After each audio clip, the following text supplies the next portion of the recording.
BBOR, Black Box Online Radio, coming to you from West Virginia. BlackBoxNed88 on Instagram for the bonus podcast. And just a quick reminder, every Monday is Zodiac Mondays. Wednesday is an Ask Me Anything. That's an AMA, so please drop your questions below for things that you would like discussed here on the show. And Friday is an Anything Goes. Any subject is fair game, mostly talking about true crime, serial killers, the Zodiac Killer, but any subject is welcome. All right, so please share some ideas in the comment section about what you would like to hear about on this channel, and let's get started. Okay, hello everybody. Today is Friday, and Anything Goes Friday. Welcome to the show. Right now, I'm holding my copy of the book, The CIA's Greatest Hits by Mark Zeppazauer. This is one that was sent to me by Playtime, YouTube user Playtime. Thank you for sharing all of this with me. And this is one that is rather similar to a requested topic, so if anybody has any ideas or suggestions for future episodes, please put that in the comments section below about what you would like to hear about on this channel. Anything is welcome and fair game. When I first started Black Box Online Radio, I thought that we were going to be talking a lot more about things like the CIA and terrorism, or perhaps what is going on behind the scenes in the shadows of world governments. But, of course, we gravitated more toward true crime. However, I would like to begin with something that is written here in the introduction by Mark Zeppazauer.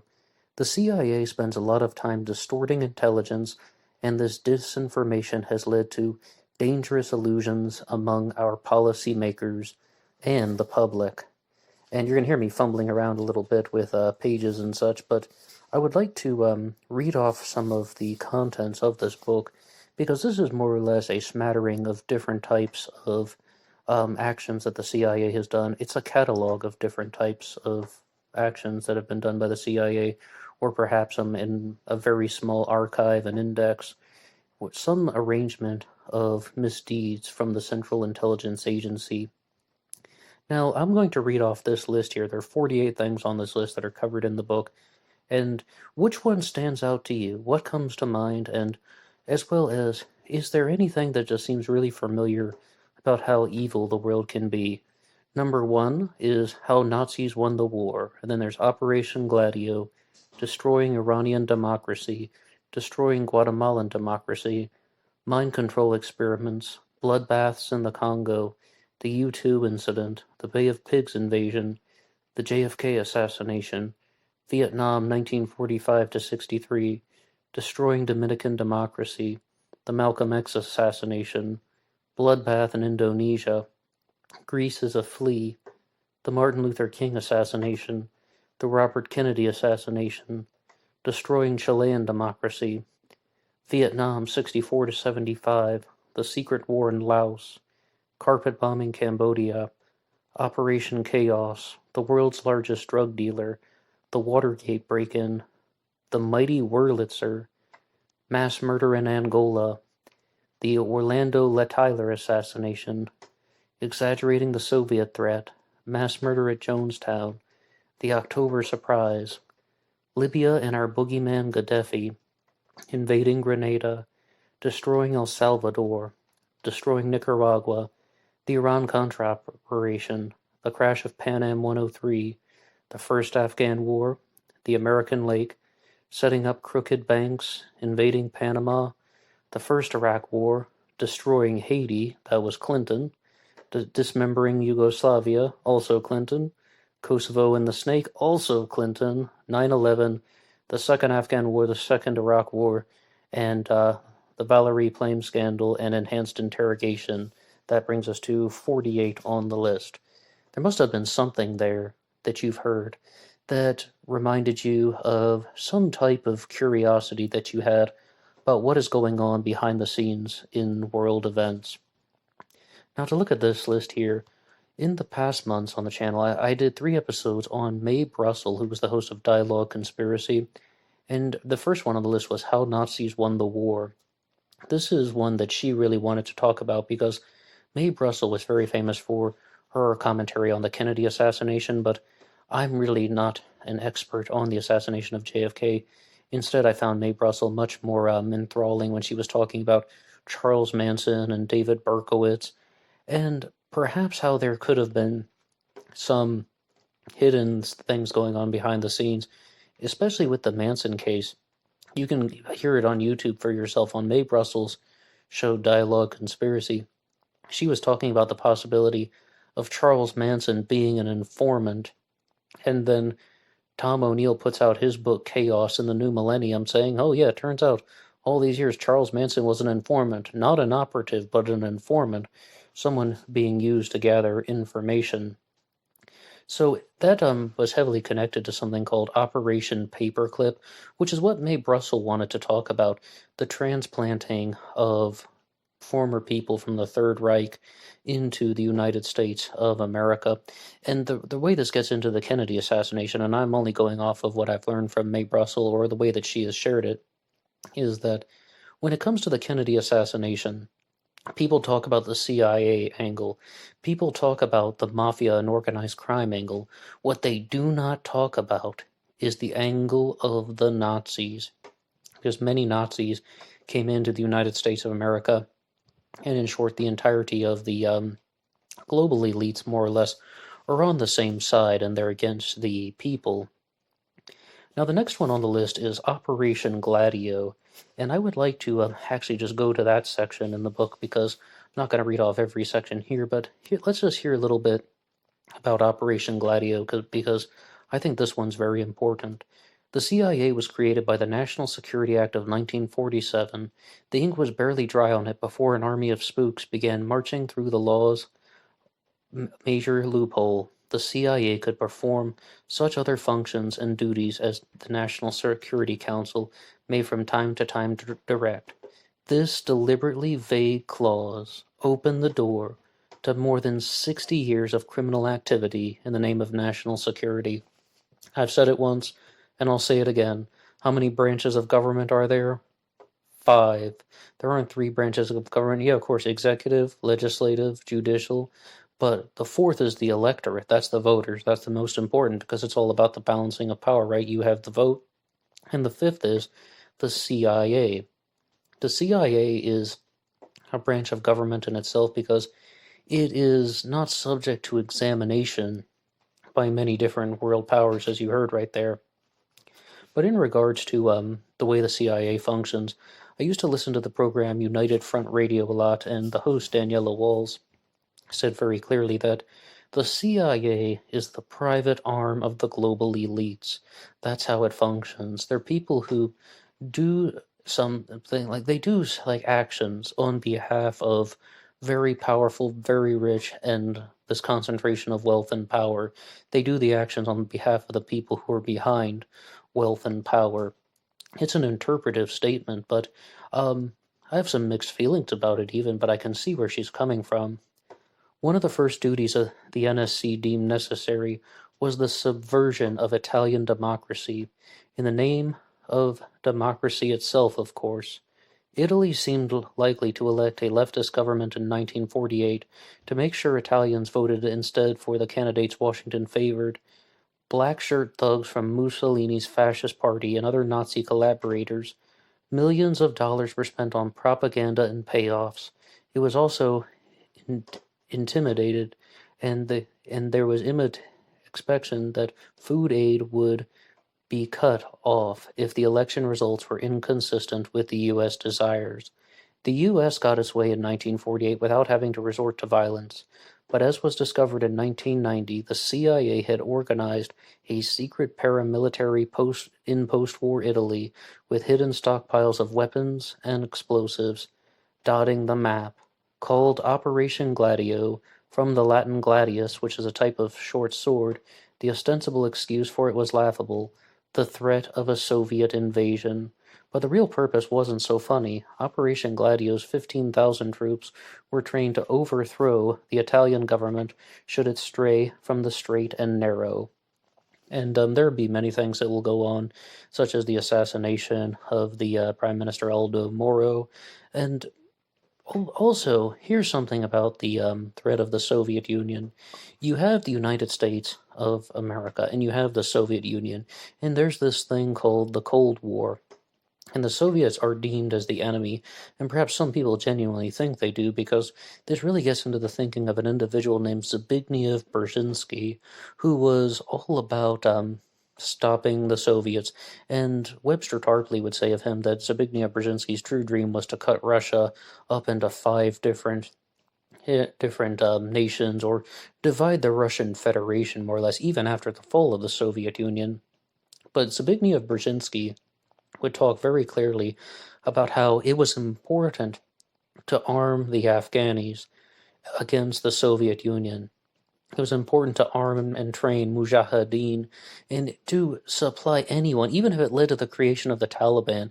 They had to do it. And I think the exact quote from Zbigniew Brzezinski, Carter's former national security advisor and someone who was the front man for the Rockefellers, the exact quote is, "I would do it again, because they had to stop the Soviets." And he was Carter's national security advisor, but this brings up another point, that Jimmy Carter was someone who is viewed by some people as just being a very nice, honest politician that no one cared that much about, and other people view him as a puppet of the Wall Street bankers and a puppet of the global elites, who was more or less being used as a frontman for that. But we mentioned Aldo Moro and how he was assassinated. There's another number on this list, number 30, Libya and the Boogeyman Gaddafi. It's only been, has it been less than 10 years since the passing of Muammar Gaddafi, who was the head of Libya for decades. And maybe you remember the movie The Dictator with Sacha Baron Cohen. That's more or less modeled on some aspects of Muammar Gaddafi. Of course, that was set in a fictional country. I think it was called Wadiya. It's been a long time since that movie came out.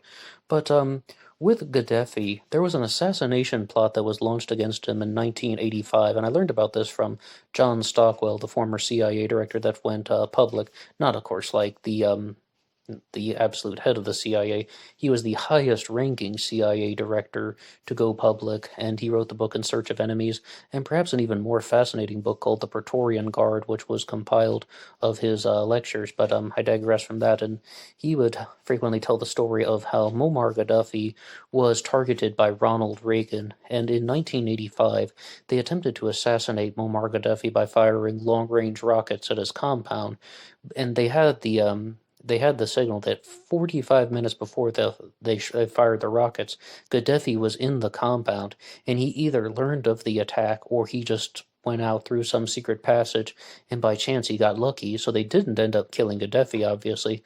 But what happened was they killed his 18-year-old daughter. And the movie London Has Fallen more or less has a very similar story. Like, I was almost just like saying things along word for word when they're revealing events, like London Has Fallen with Gerard Butler, and the first one was Olympus Has Fallen, and Angel Has Fallen is another one there.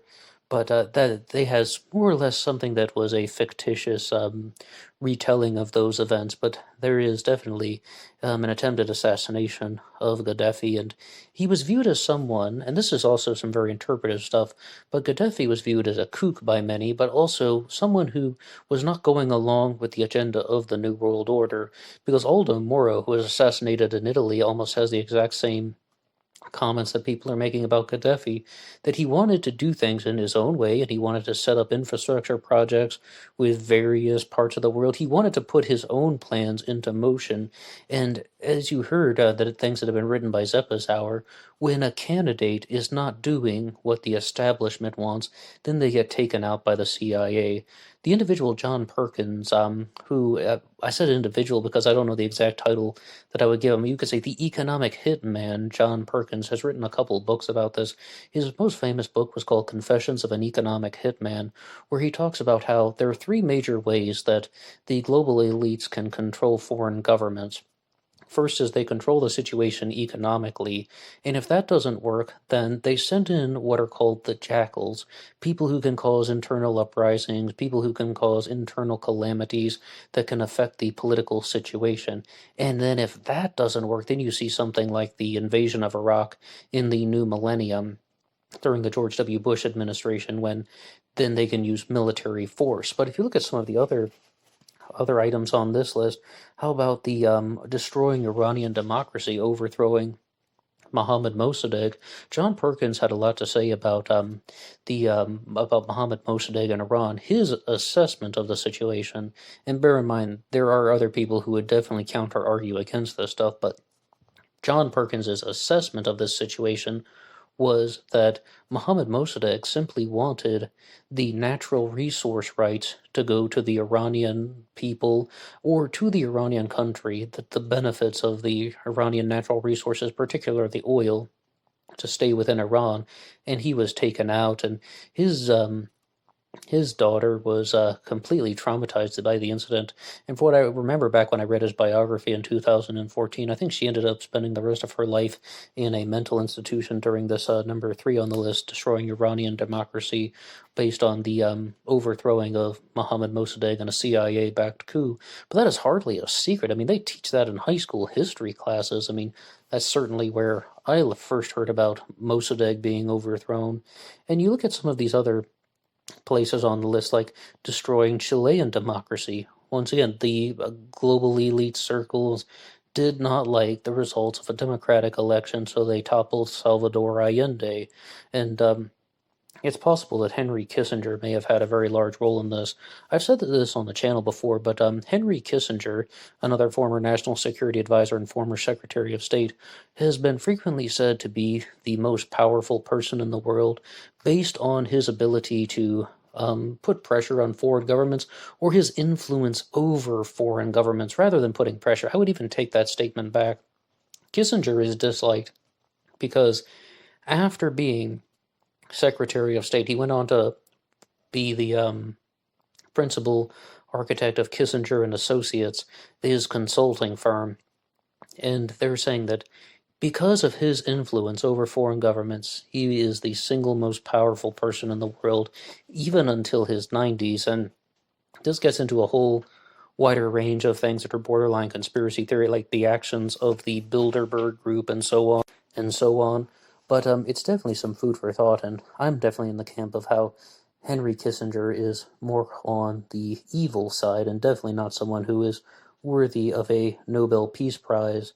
When you look at the action at 18, 19, and 20 on this list, Vietnam, the secret war in Laos, and carpet bombing Cambodia, John Stockwell weighed in on this one a lot because his famous claim was, if you were to write a dissertation on the Vietnam War, at least a dozen sources would be CIA fabrications trying to cover up the actions that they did in Vietnam, Laos, and Cambodia. I have this personal hypothesis that this is heavily related to North Korea as well, and that I think that Kim Il-sung was very much aware of the founding of the American CIA, and it's that American intelligence gathering in the 20th century, more or less, and that is one of the reasons why he was so passionate about North Korean defenses. But I mean, it really depends on who you're talking to, because maybe you've heard of this individual named Alex Jones, and I remember him once shouting about how he had the video of Eisenhower, where Eisenhower called Chairman Mao a hero, and the whole thing about how Mao Zedong in China on the border of North Korea, rather big country, but when you just think about the North Korean border, but they're saying that Mao was installed by the CIA after World War II because of rising tensions in Asia or the changing political climate. And David Knight, who was one of the guys working with Alex Jones on InfoWars, used to host a show called Real News with David Knight. I think it's been renamed The David Knight Show. He had a very big spiel once about Chairman Mao was installed by the CIA after World War II. And I'm fully aware that these guys, David Knight, Alex Jones, these are just conspiracy theory rambling and guys. I mean, take it for what you will. But the ambition was to create the world's largest slave labor population. I hope I said that clearly. Slave labor population. And that's why so many things are made in China. North Korea, though, actually has the lowest labor cost in all of Asia, and many North Koreans end up working in places like Khabarovsk in Russia, and perhaps various other parts of China, like the city of Dandong. But I think you can get the idea from that. I would like to go to number 31 on the list, and this is the Invasion of Grenada. And I would simply want to read off what Zeppazauer has written here. Here's what the US public was told. President Reagan woke up one day to discover that a horrible Marxist coup had taken over the Caribbean island of Grenada. Because there were Cuban troops on the island, the president had to send the US military to rescue US citizens trapped there and held as virtual hostages. There was no way to get a more accurate picture since the US military kept reporters from setting foot on Grenada during the invasion. A boatload of US journalists was turned away at gunpoint, and all flights in and out were cancelled. Much later, long after everyone had stopped paying attention to Grenada, it became clear that the official story was built on a mountain of lies. The CIA began destabilizing Grenada in 1979 when a man named Maurice Bishop, no relation to the spook mentioned in hit number 9, guys gotta be careful with the word spook, ousted the eccentric thug who ruled the island. Bishop was set to work developing a better life for Grenada's citizens, and earned much popular support for doing so, but he ran afoul of the US fairly quickly when he failed to join in the quarantine of Cuba. The final straw was Bishop's mildly socialist program. Private enterprise left unmolested, but free health care, school lunches, etc. Before long, a CIA propaganda campaign was portraying Grenada as a terrorist state allied to the Soviet Union, its 100,000 inhabitants armed to the teeth and poised to attack the pitifully vulnerable U.S. The U.S. invasion was planned at least 2 years before it happened. The CIA acts of sabotage proliferated. Money was given to opposition politicians and neighboring armies. Finally, in 1983, extremists in his own party overthrew Bishop and executed him. The U.S. invasion began. CIA agents among the hostages helped coordinate the 3-day war over shortwave radio. As for the Cuban troops we invaded to protect our citizens from, there were 43 of them. The other Cubans on Grenada were mostly middle-aged construction workers. The Cubans let it be known that they would not interfere with the U.S. rescue, but the U.S. troops fired on them, and they defended themselves. That night, the U.S. assured Cuba that its citizens in Grenada were not a target. The next day, we attacked them with helicopter gunships. When it was over, 81 Cubans, 296 citizens of Grenada, and 131 Americans had been killed or wounded. And that is the entirety of the section there. In short, the CIA's greatest hits by Mark Zippazauer's very short segments on these different events of the CIA and such. But you can see that the Cubans are going to be a very important target for the United States. They're almost always in the crosshairs, and it heavily relates to the Kennedy assassination. There's a very famous story that is told about John F. Kennedy and Operation Northwoods, and that there was this plan to cause terrorist attacks, like false flag terror in every sense of the word, and blame it on the Cubans to justify a war with Cuba. And John F. Kennedy put an end to it, and he was just simply turned it down. And the conspiracy theory skeptics out there simply say, okay, this is why all conspiracy theories are false, because, well, this is what happens. The president would not do that. He would shut it down. Well, I don't think all presidents are like that. And here's one point that we simply have to be aware of. I would like to turn to Dr. Keith Suter, a guy I quote frequently because he hosts the show Global Truths. The full name is Global Truths, once again, with Dr. Keith Suter. That's the full name of the show. And he said very clearly, high-ranking politicians do not have moral compasses. And I'm just tempted to agree with him, no matter who it is. And the other side of that situation is something that Keith Suter wanted to add on to that. There are 3 major elements of politics. Number 1, always look out for number 1. Number 2, do unto others before they do unto you. Think about Cuba, think about Libya, or Grenada even. Do unto others before they do unto you. And the third is, the meek shall inherit the earth, but they won't get the mineral rights. And that reminds us of Mossadegh in Iran. So I think that it really becomes quite clear how the geopolitical world is structured. It's heavily based on power, and it's heavily based on who has a more powerful intelligence agency, and what these people represent, people in the CIA, and how their operations are going about. Okay, so, and in conclusion, I would like to turn it over to you guys. What do you think about the CIA? Do you accept or reject the statement that the CIA is the private arm of the global elites? And also, what do you agree or disagree with on this 48-point list that was read off in the beginning? Is there one that you think is of greater importance, or is there one that really stands out to you? I know that if you have followed any type of ramblings on the internet, you've probably come across something about that 48-point list, whether it was the Kennedy assassination, or the September 11th attacks, the Iraq War, or maybe some of the earlier ones, as we said, with Mohammad Mossadegh and Iran. There must be one that stood out to you, and you have something to say about it. Please share that in the comments section below, and you can always write the show at BlackBoxOnlineRadio@AOL.com, and this show now has a Facebook page, Black Box Online Radio, on Facebook, and you can get in touch with me on Instagram, BlackBoxNed88. There's also the bonus podcast over there as well, and feel free to visit the Teespring page. All of this stuff is available in the description box. Thank you so much to everyone who has listened to this smaller bonus episode on Friday, and I'll see you on Instagram for the bonus podcast. Until next time.